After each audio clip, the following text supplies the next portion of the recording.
Hola amigos de YouTube, soy John Jairo Jaimes Montes, estudiante de la Universidad de Pamplona, de la materia Mecánica de Suelos 1, dada por el ingeniero Víctor Hugo Berrel Tarazona para el primer semestre del 2020 del grupo BB. A continuación, les vengo a hablar del Reglamento Colombiano de Construcción Sismoresistente NCR 10 o Norma Técnica Colombiana del 2010. ¿Qué es el Reglamento Colombiano de Construcción Sismoresistente NCR del 2010? ¿O en qué se basa este reglamento? Este reglamento es el encargado de regular las condiciones con las que deben contar las construcciones con el fin de que la respuesta estructural a un sismo sea favorable, que nos soporte un sismo como tal, los diferentes tipos de construcciones que se realicen sobre el suelo. Este reglamento o esta norma del 2010 consta de 11 títulos, ¿sí? A continuación voy a nombrar cada uno de ellos. El título A nos da a conocer los requisitos de diseño y construcción sismoresistente. El título B nos habla todo el tema de cargas. El título C, concreto estructural, seguido el título D, el tema de la mampostería estructural como tal. El título E, la construcción de casas de 1 y 2 pisos. El título F, las estructuras metálicas. En el título G podremos encontrar estructuras de madera y estructuras de guadua. El título H es el cual es el que les vengo a hablar hoy. Nos habla de los estudios geotécnicos. En el título I podemos encontrar todo el tema referenciado acerca de la supervisión técnica. En el título J, lo que son requisitos de protección contra incendios. Y finalmente en el título K podremos encontrar los requisitos complementarios. Entonces, el día de hoy les voy a hablar acerca del título H, que nos refiere el tema de estudios geotécnicos. Este título consta también de 10 capítulos que como tal se basa en los estudios geotécnicos para construcción de edificaciones. Cada capítulo pues nos da a conocer como tal este título y se divide de la siguiente manera. El capítulo 1, que es la introducción. Capítulo 2, las definiciones. En el capítulo 3 podremos encontrar la caracterización geotécnica del subsuelo. Seguidamente el capítulo 4, lo que es todo el tema de cimentaciones. En el capítulo 5, excavaciones y estabilidad de taludes. En el capítulo 6, estructuras de contención. En el capítulo 7 es evaluación geotécnica de efectos sísmicos. Capítulo 8, sistema constructivo de cimentaciones, excavaciones y muros de contención. Capítulo 9, condiciones geotécnicas especiales. El capítulo 10, rehabilitación sísmica de edificios, amenazas de origen sismo-geotécnico y reforzamiento de cimentaciones. Entonces, esta norma como tal es la que nos rige a nosotros los estudiantes, ya ingenieros acá en Colombia. Nosotros nos basamos en esta norma para hacer cualquier tipo de estudio y es como nuestra norma guía en muchos parámetros de la carrera.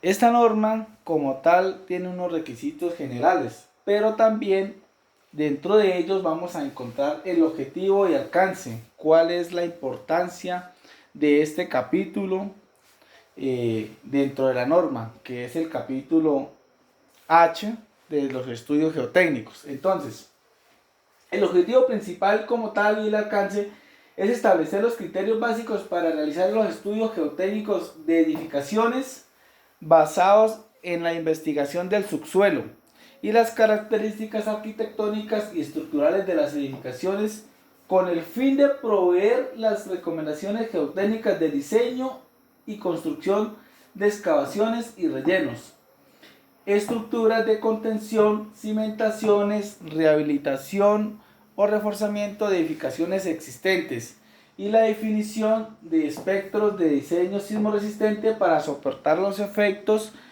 por sismos y por otras amenazas geotécnicas desfavorables.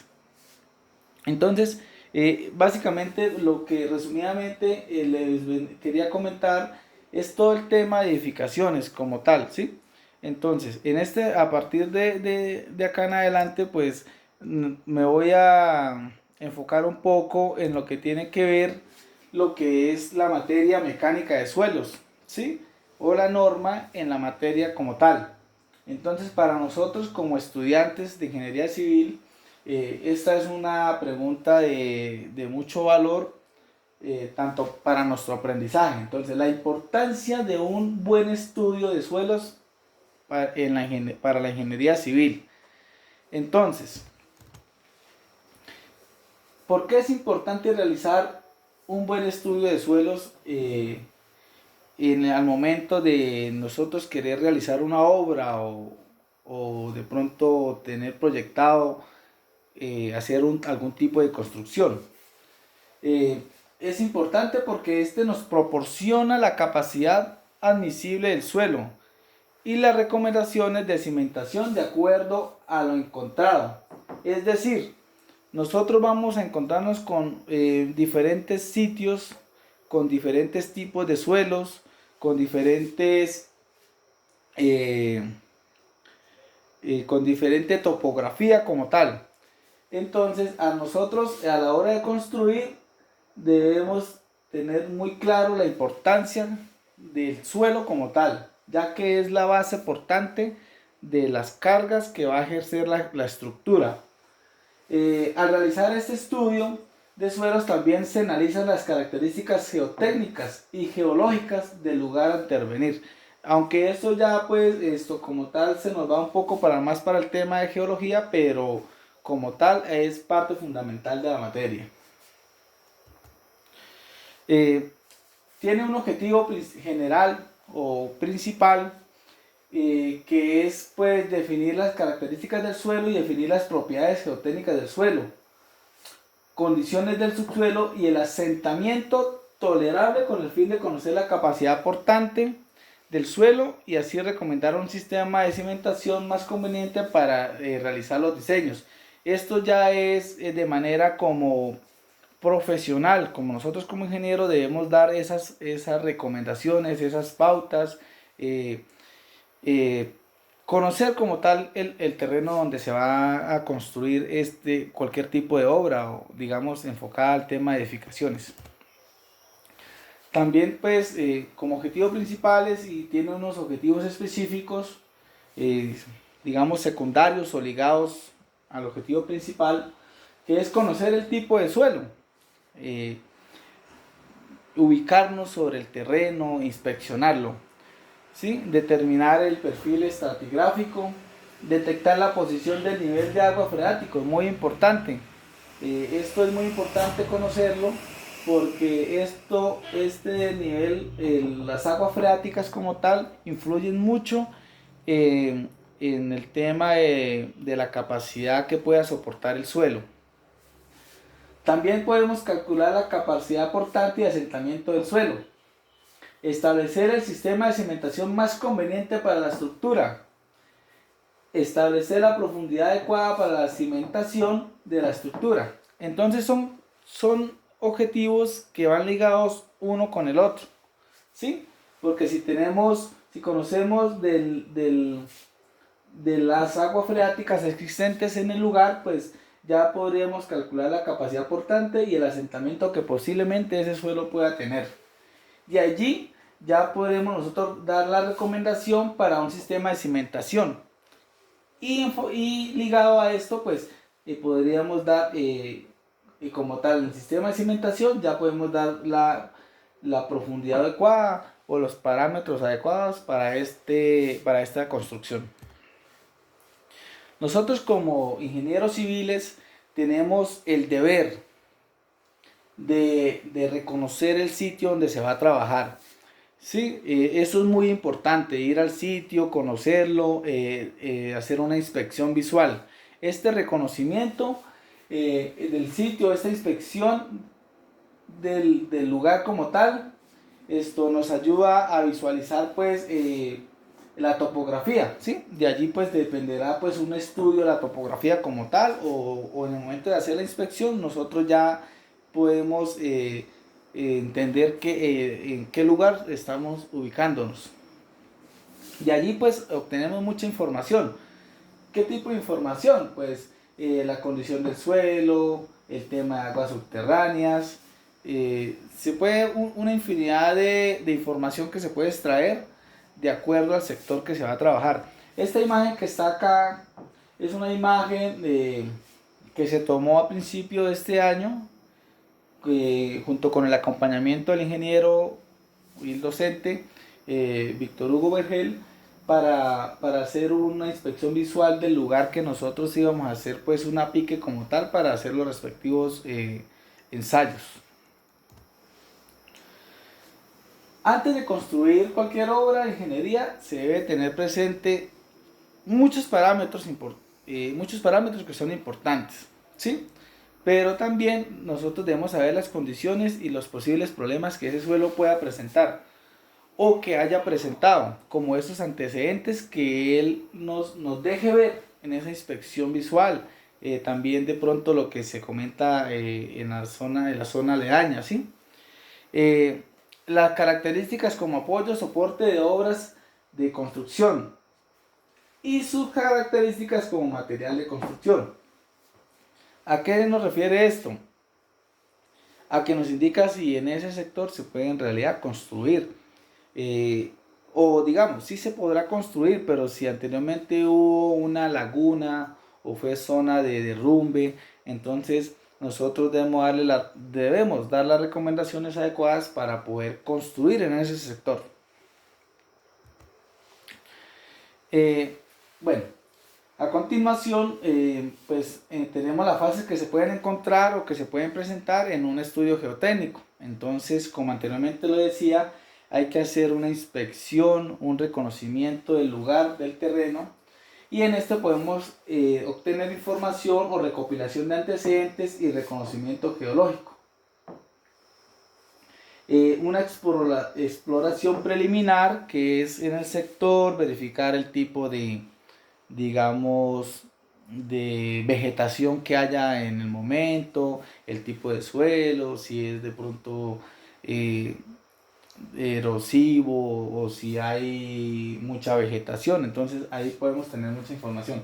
La exploración detallada de las muestras representativas y no perturbadas. Esto ya es el tema cuando empezamos a hacer el trabajo como tal, dependiendo del método que vayamos a utilizar. Y la exploración complementaria, exploraciones especiales, que son estudios un poco más allá pues, de los que generalmente se pueden hacer a simple vista. Bueno, nosotros para todo, como ingenieros civiles, tenemos que tener todo pues, planificado, ¿no? Programado. Entonces, la planificación de este suelo también depende de estos tres tipos o esas tres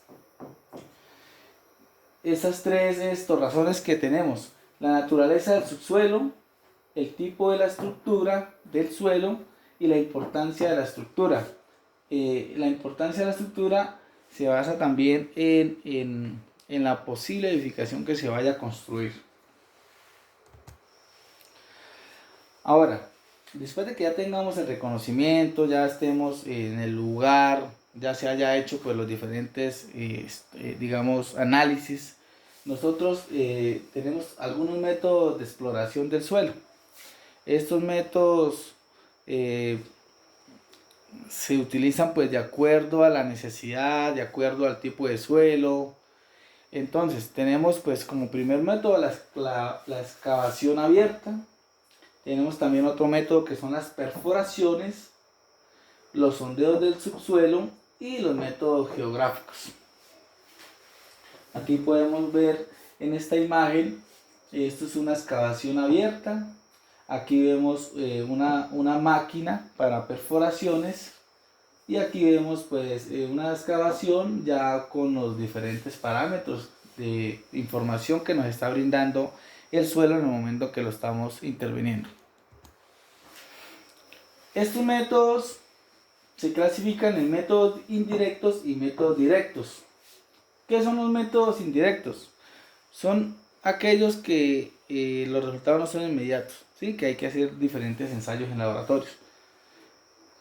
Y los métodos directos pues tenemos resultados, digamos que de forma casi inmediata, ¿no? Se pueden hacer aquellos ensayos pues como nombra acá, in situ, pero pues también llevan ciertos procesos porque no todo nos lo va a arrojar en el momento. Ya como métodos indirectos tenemos calicatas, zanjas, pozos. Este tipo de trabajo lo podemos hacer pues manuales por presión, por rotación y por percusión.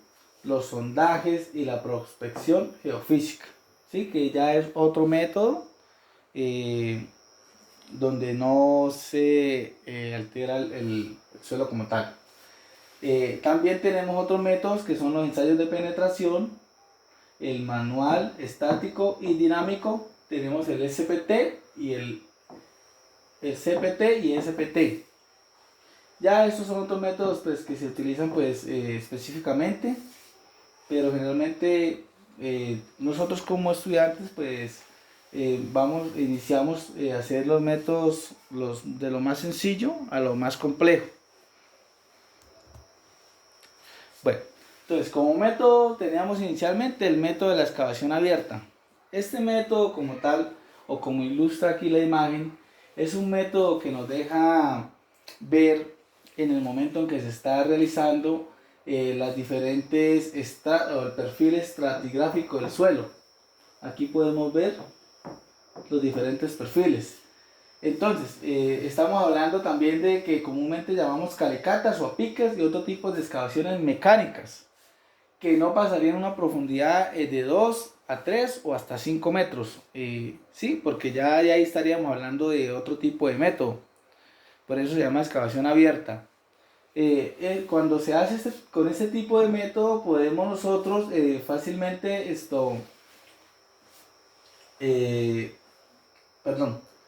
cuando hacemos el método de excavación abierta, nosotros podemos fácilmente excavar en el sitio de la construcción propuesto. Además hace que se facilite, pues como decía anteriormente, la estratificación del suelo. La calicata o a pic es un método abierto donde se hace una excavación en el terreno en el cual pues nosotros en esta imagen podemos ver que se tomaron pues unas medidas más o menos como de 1 metro por 2. Ese experimento, pues ese ensayo nosotros como tal lo aplicamos para tomar pues las muestras inalteradas y alteradas para hacer los respectivos ensayos. ¿Qué ventaja tiene? Que se expone a la sucesión de estratos para ver su fácil inspección visual, lo que veíamos en la imagen anterior. Una de las principales o una desventaja como tal es que están limitados a que no pueden pasar entre 2 y 3 metros o si digamos mecánicamente 5 metros, depende del sitio donde se vaya a trabajar. Pero las muestras también, ya sería una ventaja como tal, pues nosotros podemos tomar las muestras manualmente del fondo o las paredes de la excavación. Acá en la imagen podemos ver a esta estudiante cómo toma la muestra de una de las paredes de la pique. Las muestras inalteradas, entonces, las muestras inalteradas, pues como hablábamos, son las que se toman de una de las paredes de la pique. Esas muestras, pues la verdad no sufren alteraciones en su estructura ni en su contenido de humedad. Por eso lo llamamos inalteradas, porque es tratar lo más